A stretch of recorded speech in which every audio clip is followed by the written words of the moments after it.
Maliit sa mama, So magandang umaga po sa inyo mga idol po. So for today's videos magpapahasap tayo kay kuya ng kutsilyo natin. Medyo sobrang purol na po kasi itong ano ko kutsilyo ko So tara samahan nyo ako ngayon kasi magpapahasap tayo kay kuya. Oo nga.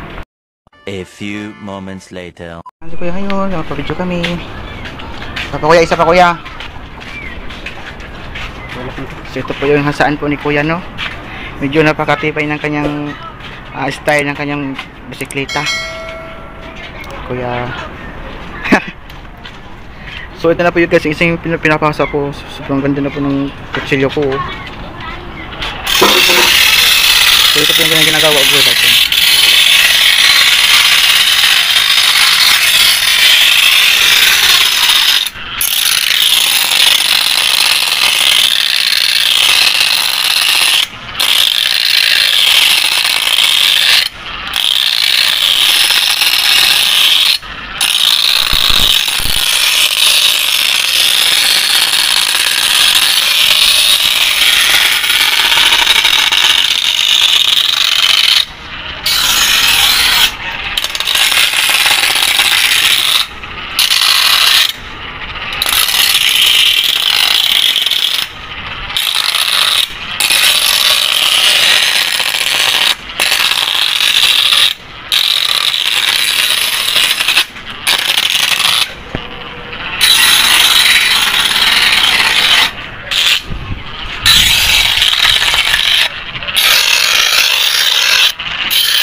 Guys, no, yung kasama po namin yung tatay.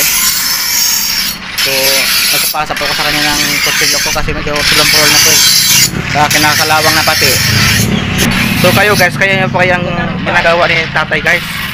So supportahan po natin si tatay guys. Pag nakita nyo po yung video ito, huwag nyo pong kalimutan na magpapasa po sa kanya pag lumapit po sa kanya sa bahay. Kasi nag-house to house po siya Sana po supportahan po natin si tatay guys. Maraming salamat po sa inyo. Ayun po guys, yung kutsilyo ko guys, medyo maganda na po yung forma nyo, no? Hindi po talaga yung nakita nyo kanina na sobrang dugit na po ng kutsilyo ko guys.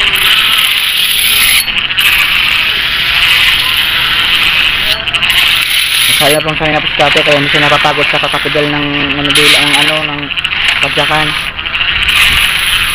Share po ng video.